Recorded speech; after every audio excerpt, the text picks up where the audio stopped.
So I keep it ambiguous. For if you don't grasp already the plainness of what I truly say, it matters not how I word it, you wouldn't anyway. Thoughts bigger than my plus-sized model figure trigger new nuances of pain from my brain to grasp onto this language inadequate to explain. This is an attempt. Conquering demons within begin withering as I raise my voice. The darkness of silence adapts with chameleon instinct to fade precision blades that cut chords of vocal, filling ears with the hum of radio signals.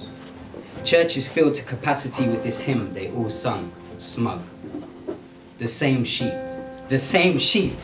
Different days upon hazed versions of truth that are somewhere between stations. So as light creeps in, creased eyes from source, seasoning the plate of day. No plate incurs, yet listens taken not, burners still. Listen!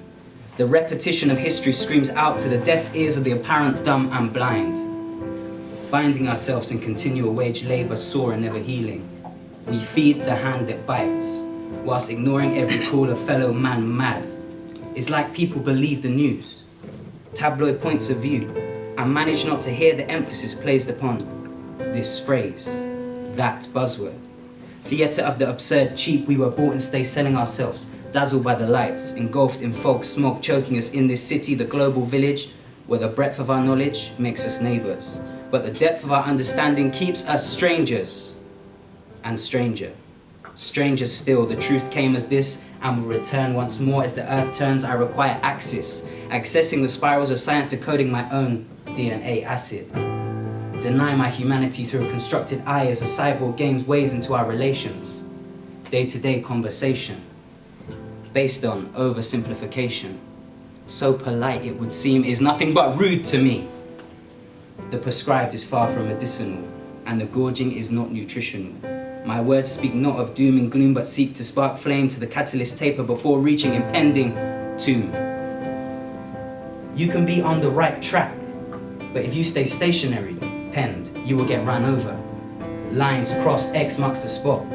I see zombies daily. Like a ping-pong rally, the side to side, endless, or so we thought.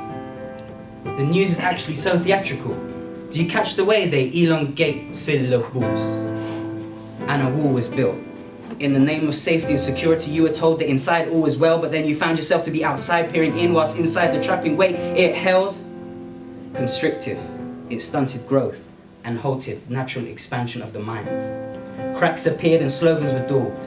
Emblems and suggestions of alternate possibilities, these were shoddily plastered and painted over, wiping out all trace of the prior cries of freedom, yet indicating a grubby decline of the lie. The visual branch of the facade in full effect, because to cut off the otherized and promote endlessly the will of the dominant shows itself. It shows the desperation to maintain that undeserved power, yet we stay in the comfort of ignorance, forgetting our natural senses dulled by the textures within cold concrete. As I close my eyes and visualize historical geographies and forms of almost mythical civilizations, who had lost their cultures of consciousness, had turned to confusion, greed and idolatry, chasing the accumulation of material whilst inflicting harm upon each other. The banners of tribalism, thirst for power, clawing at each other in frenzy and vulgarity. I open my eyes. These rulers ain't drawing a straight path. Where are we now?